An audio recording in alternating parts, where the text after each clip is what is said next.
Guys, ഇതാണ് Pulsar AS200. ഇതെൻ്റെ തന്നെ വണ്ടിയാണ്. അപ്പോൾ എനിക്ക് ഇൻസ്റ്റാഗ്രാമിലൊക്കെ വന്ന് ഒരുപാട് പേര് മെസ്സേജ് അയക്കുന്നുണ്ട് ഈ വണ്ടി എടുക്കണോ, എന്തുമാത്രം റിലയബിൾ ആണോ എന്ന്. അപ്പോൾ ഇതിനെപ്പറ്റി ഞാൻ മുമ്പ് എവിടെയൊക്കെയോ പറഞ്ഞിട്ടൊക്കെ ഉണ്ട്. ബട്ട് അന്ന് എനിക്ക് കുറച്ച് സബ്സ്ക്രൈബേഴ്സ് കുറവായിട്ട് ആരും കാണാൻ വഴിയില്ല. അപ്പോൾ എന്തായാലും AS200ൻ്റെ റിലയബിലിറ്റിയെ പറ്റിയും അതേപോലെ ബജാജിൻ്റെ വണ്ടികൾ ചവറുകളാണെന്നൊരു ചെറിയ ടോക്ക് ഉണ്ട്. അപ്പോൾ അതിനെപ്പറ്റിയാണ് നമ്മൾ ഡിസ്കസ് ചെയ്യാൻ വേണ്ടി പോകുന്നത്. അപ്പോൾ ഇതൊരു 2016 മോഡൽ വണ്ടിയാണ്, NS AS RS. ആ ബജാജിൻ്റെ 200cc കാറ്റഗറിയിലെ 3 വണ്ടികളിൽ ഒന്നാണിത്. പിന്നെ പൾസർ 200 ഉണ്ട്, അതിനെപ്പറ്റി ഞാൻ ഇവിടെ പറയുന്നില്ല. അപ്പോൾ ആ വണ്ടിയുടെ വ്യത്യാസം എന്ന് വെച്ച് കഴിഞ്ഞാൽ ഞാൻ അതിൻ്റെ ഞാൻ ഇപ്പോൾ പറയുന്നില്ല, അതിൻ്റെ വീഡിയോ ഇട്ടിട്ടുണ്ട്, ഞാൻ ഡിസ്ക്രിപ്ഷനിൽ കൊടുത്തേക്കാം. NS AS RS തമ്മിലുള്ള. അപ്പോൾ അതിൽ വരുന്നൊരു വണ്ടിയാണ് AS എന്ന് പറയുന്നത്. AS എന്ന് വെച്ച് കഴിഞ്ഞാൽ അഡ്വഞ്ചർ സ്പോർട്സ് ആണ്. ഇപ്പോൾ ഇത് സ്റ്റോക്ക് അല്ല, അതിൻ്റെ വീഡിയോസ് കാണുന്നവർക്കാണെങ്കിൽ അറിയാൻ പറ്റും. അത്യാവശ്യം അല്ലറ മോഡിഫിക്കേഷൻസ് ഒക്കെ ഈ വണ്ടിയിൽ ചെയ്ത് വെച്ചിട്ടുണ്ട്. നമുക്ക് ഒരുപാട് പേർക്കൊന്നും അറിയാറൊന്നുമില്ല. പലവരുടെയും വിചാരം ഇത് ഞാൻ NSന് കിറ്റ് കയറ്റിയെന്നൊക്കെ ഉള്ള രീതിയിലാണ് ചോദിക്കുന്നത്. ഞാൻ പമ്പിൽ പെട്രോൾ അടിക്കാൻ പോയപ്പോൾ അവിടെ പയ്യൻ ചോദിച്ചായിരുന്നു ഞാൻ NSന് കിറ്റ് കയറ്റിയാണെന്ന്. അപ്പോൾ NSന് കിറ്റ് കയറ്റിയല്ല, ഇങ്ങനൊരു വണ്ടി ഉണ്ട്. പിന്നെ രണ്ടാമത്തെ കാര്യം സ്പെയർ പാർട്ട് അവൈലബിലിറ്റി ആണ്.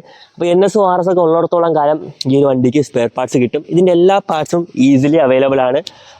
അത് പറയുമ്പോൾ ഒരു കാര്യം പറയാനുണ്ട്. ഈ ഒരു ഫ്രണ്ട് ഫെയറിങ്ങും ഈ ഒരു ഹെഡ്ലൈറ്റും ഇതിൻ്റെ ഒരു ക്ലാമ്പും ഉണ്ട്. ഈ ഒരു കാര്യം മാത്രമേ നിങ്ങൾക്ക് പാർട്സിൻ്റെ ഭാഗത്ത് കുറച്ച് അവൈലബിലിറ്റി കുറവായിട്ട് കാണും. കാരണം വണ്ടി ഡിസ്കണ്ടിന്യൂ ആയത് 2017 16 ആണ്, കറക്റ്റ് ഞാൻ ഓർക്കുന്നില്ല. അപ്പോൾ അതിനുശേഷം ഒരുപാട് വണ്ടിയൊക്കെ ആക്സിഡൻ്റൊക്കെ ആയിട്ട് സ്പെയർ പാർട്സ് ആ ഭാഗം കുറവാണ്. ബാക്കിയൊക്കെ NSനും ASനും RSനൊക്കെ ഡയറക്റ്റ് സ്യൂട്ടാണ് എല്ലാ പാർട്സും. പിന്നെ ഈ ഒരു സംഭവം ഞാൻ തപ്പിയിട്ടുണ്ടോ എന്ന് വെച്ച് കഴിഞ്ഞാൽ എനിക്ക് പ്രത്യേകിച്ച് ആക്സിഡൻ്റ് ഒന്നും ഉണ്ടായിട്ടില്ല, ഇനി ഉണ്ടാവാതിരിക്കട്ടെ. അതുകൊണ്ട് എനിക്ക് തപ്പേണ്ട ആവശ്യം വന്നില്ല. ബട്ട് എനിക്ക് ഇൻസ്റ്റാഗ്രാമിലൊക്കെ ഒരുപാട് എൻക്വയറി വരുന്നുണ്ട്, ബ്രോ ഈ പാർട്ട് കിട്ടിയോ അത് കിട്ടിയോ എന്നൊക്കെ പറഞ്ഞ്. ചിലവരിത് കംപ്ലീറ്റ് ആയിട്ട് ഈ ഒരു ഭാഗം കിട്ടും, ബട്ട് സ്റ്റിൽ അകത്ത് ഈ ഒരു ക്ലാമ്പ് കിട്ടാത്തതുകൊണ്ട് പിന്നെ NSലോട്ട് കൺവേർട്ട് ചെയ്തവർക്കുണ്ട്. അപ്പം നിങ്ങൾക്ക് എളുപ്പത്തിൽ ഇത് സോൾവ് ചെയ്യാൻ പറ്റും. AS പൊളിക്കുന്ന ASലോ അല്ലെങ്കിൽ പണ്ട് ഒരുപാട് പേര് ASന് NS ആക്കി കൺവേർട്ട് ചെയ്തിട്ടുണ്ട്. അവരിലൊക്കെ ഈ പാർട്ട് കാണും. അവരതൊക്കെ എടുത്തു കഴിഞ്ഞാൽ നിങ്ങൾക്ക് അത്യാവശ്യം വണ്ടി പണിത് കൊണ്ട് നടക്കാൻ വേണ്ടി പറ്റും. പിന്നെ സ്പെയർ പാർട്സ് അവൈലബിലിറ്റി കാര്യം പറയുമ്പോഴത്തേക്ക് ഞാൻ പറഞ്ഞത് AS200ൻ്റെ കാര്യമാണ്. ഇതിൻ്റെ തന്നെ ഒരു 150cc വണ്ടിയുണ്ട്. എൻ്റെ ഒരു ഒപ്പീനിയൻ വെച്ച് നോക്കിയാണെങ്കിൽ അത് എടുക്കാൻ വേണ്ടി പോകരുത്. കാരണം ഈ ഒരു ഫെയറിങ് മാത്രമല്ല, അതിൻ്റെ മെയിൻ്റെനൻസ് ചെയ്യേണ്ട പാർട്സോ അല്ലാത്ത കമ്പോണൻസോ ഒക്കെ കിട്ടാൻ വേണ്ടി നല്ലേക്ക് പാടാണ്.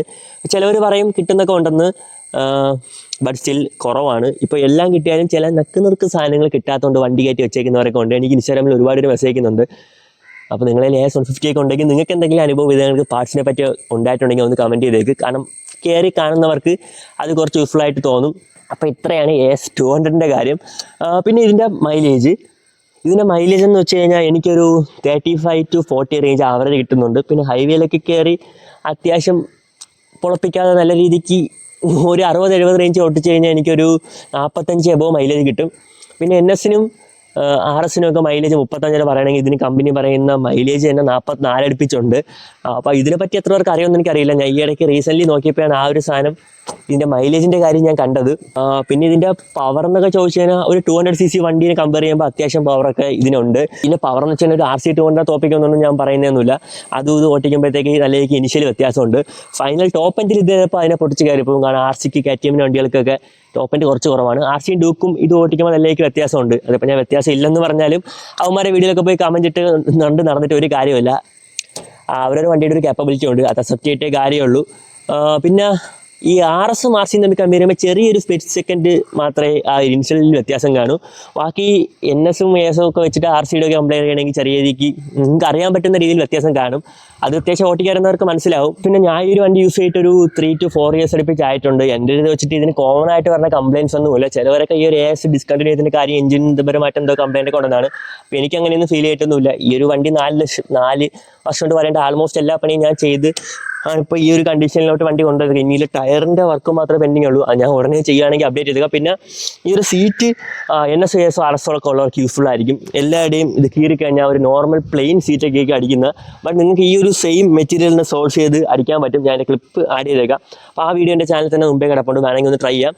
പിന്നെ ഈ ഒരു വണ്ടി KTM പോലെയൊന്നും അല്ല, ഞാനൊരു ബജാജ് ഫാൻ ബോയ് ഒന്നും അല്ല, ബട്ട് KTM ആണ് എനിക്ക് കൂടുതൽ ഇഷ്ടം. ബട്ട് ചില കാര്യങ്ങൾ നമ്മൾ പറഞ്ഞേ പറ്റൂ. KTM വണ്ടിയാണ് നിങ്ങൾ എടുക്കുന്നതെങ്കിൽ അതിൻ്റെ സ്പെയർ പാർട്സ് പുറത്ത് കിട്ടാൻ വേണ്ടി കുറച്ച് പാടാണ്. അതുകൊണ്ട് തന്നെ എല്ലാ വർക്ക്ഷോപ്പിലൊന്നും KTM വണ്ടിയിൽ പണിത് അത്ര പരിചയം കാണില്ല. ഇപ്പോൾ നിങ്ങൾ അവിടെ പണിയാൻ കൊടുത്താലും പാർട്സ് നിങ്ങൾ സെപ്പറേറ്റ് സോഴ്സ് ചെയ്ത് കൊടുക്കേണ്ടി വരും. ബട്ട് ബജാജിൻ്റെ കാര്യം പറയുകയാണെങ്കിൽ ഒരുപാട് വണ്ടികളുണ്ട്. അതിപ്പോൾ NS ആയാലും AS ആയാലും RS ആയാലും.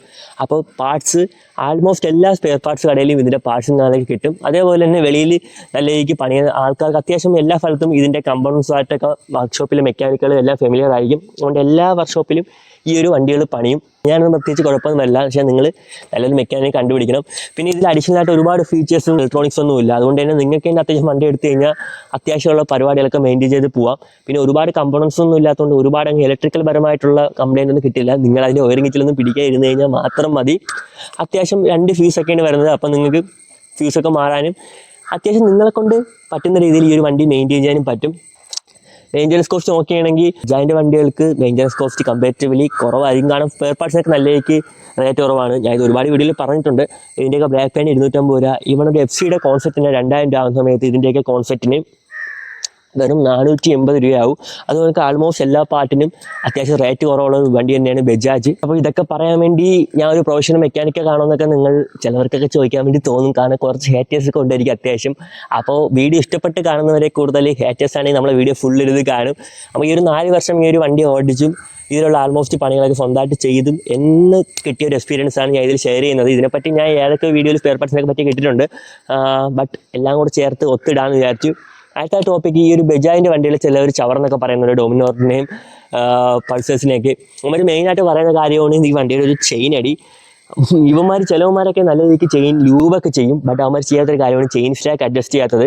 അപ്പോൾ ആ ഒരു സാധനം അഡ്ജസ്റ്റ് ചെയ്ത് പ്രോപ്പറായിട്ട് ലൂബ് ചെയ്ത് തീരാവുന്ന പ്രശ്നമുള്ളൂ വണ്ടിയുടെ ചെയിൻ അടി. അങ്ങനെ കോമൺ ആയിട്ടുള്ള പ്രശ്നമൊന്നുമല്ല.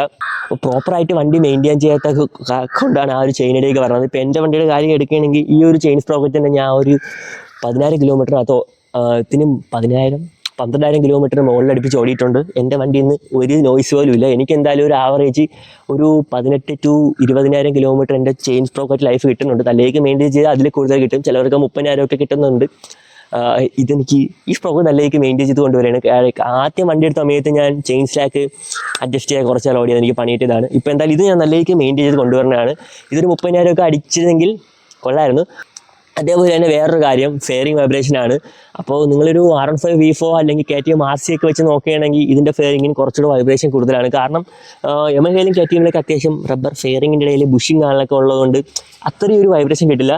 ബട്ട് ഇതിലെ വൈബ്രേഷൻ നിങ്ങൾക്ക് കുറച്ച് ടൈം സ്പെൻഡ് ചെയ്യാമെങ്കിൽ നിങ്ങൾക്ക് സോൾവ് ചെയ്യാൻ പറ്റുന്ന രീതിക്കുള്ള വൈബ്രേഷൻ മാത്രമേ ഈ ഒരു വണ്ടിക്ക് ഉള്ളൂ. ഞാൻ ഒരു കാര്യം പറഞ്ഞില്ല, നിങ്ങളുടെ വണ്ടി ഇപ്പോൾ എന്തുമാത്രം മെയിൻറ്റെയിൻ ചെയ്തും സ്മൂത്ത് ആണ് ഓട്ടിക്കാമെന്ന് പറഞ്ഞിട്ട് ഒരു കാര്യമില്ല. ഇവനൊരു സ്ലൈറ്റ് വൈബ്രേഷൻ നിങ്ങളുടെ വണ്ടി വന്നാൽ അപ്പോൾ ഓട്ടിക്കുമ്പോഴത്തേക്ക് ഭയങ്കര ഇറിറ്റേഷൻ ആയിരിക്കും. അപ്പോൾ എൻ്റെ വണ്ടി എന്ത് വൈബ്രേഷൻ വന്നാലും ഞാൻ മാക്സിമം ടൈം സ്പെൻഡ് ചെയ്തിട്ട് അത് റിസോൾവ് ചെയ്യാറുണ്ട്. വൈബ്രേഷൻ ശരിയാക്കുക എന്നുള്ളത് എളുപ്പമാണ്. ബട്ട് അത് എവിടെ നിന്ന് കണ്ടുപിടിക്കുക എന്നുള്ളതാണ് പാട്. കുറച്ചേരം ഇരുന്ന് കഴിഞ്ഞാൽ വൈബ്രേഷനെ നിങ്ങൾക്ക് സോൾവ് ആക്കാൻ പറ്റും. ചവറ് വണ്ടികൾ, അപ്പോൾ ഈ ഒരു ബജാജിൻ്റെ വണ്ടികളൊക്കെ റേറ്റ് മെയിൻ്റെനൻസ് കോസ്റ്റ് ഒക്കെ നിങ്ങളൊന്ന് കമ്പയർ ചെയ്ത് നോക്കിയാൽ മതി. ഈ ഒരു റേറ്റിന് ഇതൊക്കെ തന്നെ കൊണ്ടുവരാൻ പറ്റും. പിന്നെ NS 400 ഇറങ്ങിയ സമയത്തും കുറേ പേര് നല്ല രീതിക്ക് ട്രോൾ ചെയ്തൊക്കെയാണ് ഈ ഒരു വണ്ടിയിൽ അതില്ല ഇതില്ല എന്നൊക്കെ പറഞ്ഞിട്ട്. അപ്പോൾ 2 ലക്ഷം രൂപയ്ക്ക് അകത്ത് ഒരു 400cc വണ്ടി കൊണ്ടുവരിക എന്നത് തന്നെ വലിയ കാര്യമാണ്. അല്ലാതെ 2 ലക്ഷം രൂപയ്ക്ക് സൂപ്പർ ബൈക്ക് കിട്ടില്ലെന്ന് നമ്മൾ തന്നെ ആലോചിക്കണം. അപ്പോൾ ആ ഒരു 2 ലക്ഷം രൂപ പ്രൈസ് റേഞ്ചിൽ കൊടുക്കാൻ പറ്റിയ എല്ലാ ഫീച്ചേഴ്സും അതിൽ കൊടുത്തിട്ടുണ്ട്. ഈവൻ ചില 150cc വണ്ടികൾ അല്ലെങ്കിൽ 200cc വണ്ടികൾക്ക് പോലും 2 ലക്ഷം രൂപ ആവുന്ന സമയത്താണ് ആ ഒരു പ്രൈസ് റേഞ്ചിൽ 400cc ഇറക്കിയത്. അപ്പോൾ ഈ റേറ്റിന് ഇതൊക്കെ തന്നെ കിട്ടും. സൂപ്പർ ബൈക്ക് ഒന്നും കിട്ടാനൊന്നും പോകുന്നില്ല. നിങ്ങൾക്ക് അത്യാവശ്യം അഫോർഡബിൾ ആയിട്ടുള്ള റേറ്റിൽ മെയിൻറ്റെയിൻ ചെയ്ത് കൊണ്ടുപോകാൻ പറ്റും. ഇപ്പോൾ ഡൊമിനോർ 400 ആയാലും നിങ്ങൾക്കൊരു 200cc മെയിൻറ്റെയിൻ ചെയ്യുന്ന പൈസയ്ക്ക് മെയിൻറ്റെയിൻ ചെയ്യാം. പെട്രോൾ മാത്രം കുറച്ച് അധികം അടിക്കണമെന്നേ ഉള്ളൂ. കൺസിസ്റ്റൻ്റ് ആയിട്ട് വീഡിയോ ഇടുന്ന സമയത്ത് സബ്സ്ക്രൈബേഴ്സ് നല്ലേക്ക് കൂടി വന്നതാണ്. ഇപ്പോൾ ഒരു 9,800 നിന്നിട്ട് 10K ആവും. അങ്ങോട്ട് കയറും ഇങ്ങോട്ട് കയറും ആ ഒരു രീതിയിൽ നിൽക്കുകയാണ്. അപ്പോൾ കൺസിസ്റ്റൻസിയാണ് എല്ലാത്തിൻ്റെ കീ. ഞാൻ ഷോർട്സ് ഒക്കെ കൺസിസ്റ്റൻ്റ് ആയിട്ട് ഇടുന്നുണ്ടെങ്കിൽ മെയിൻ വീഡിയോ ഇട്ട് കഴിഞ്ഞാൽ വ്യൂസും നിങ്ങൾക്ക് ഉപയോഗം വരും. അപ്പോൾ നിങ്ങൾ കാണുമ്പോഴത്തേക്ക് ഇടയ്ക്കിടെ ഇടുന്ന പോലെ തോന്നിയാലും പണ്ടൊക്കെ ഞാൻ ഡെയിലി വീഡിയോ ഇടായിരുന്നു. അപ്പോൾ അതിന് മാത്രം സബ്സ്ക്രൈബേഴ്സും വ്യൂസൊക്കെ കൂടുന്നുണ്ടായിരുന്നു. ഇപ്പം എല്ലാം തിരിച്ച് ഡൗൺ ആയിരിക്കുകയാണ്. പിന്നെ എന്തായാലും മാക്സിമം വീഡിയോ ഇടാൻ വേണ്ടി ശ്രമിക്കുന്നതായിരിക്കും. നിങ്ങൾ സപ്പോർട്ട് ഉണ്ടെങ്കിൽ ഈ ഒരു ചാനൽ ഇതിൻ്റെ കാട്ടി ഗംഭീരമായിട്ട് കൊണ്ടുപോകാൻ പറ്റും. വീഡിയോ ഇഷ്ടപ്പെട്ട് തീർച്ചയായിട്ടും ലൈക്ക് അടിക്കണം. ഇതുപോലത്തെ കൂടുതൽ കൺസിഡർ എൻ്റെ അക്കൗണ്ട് സബ്സ്ക്രൈബ് ചെയ്തേക്ക്. അപ്പോൾ പെട്ടെന്ന് തന്നെ 10K അടിക്കുമെന്നുള്ള വിശ്വാസത്തോടെ ഓടിക്കൂടി ബൈ.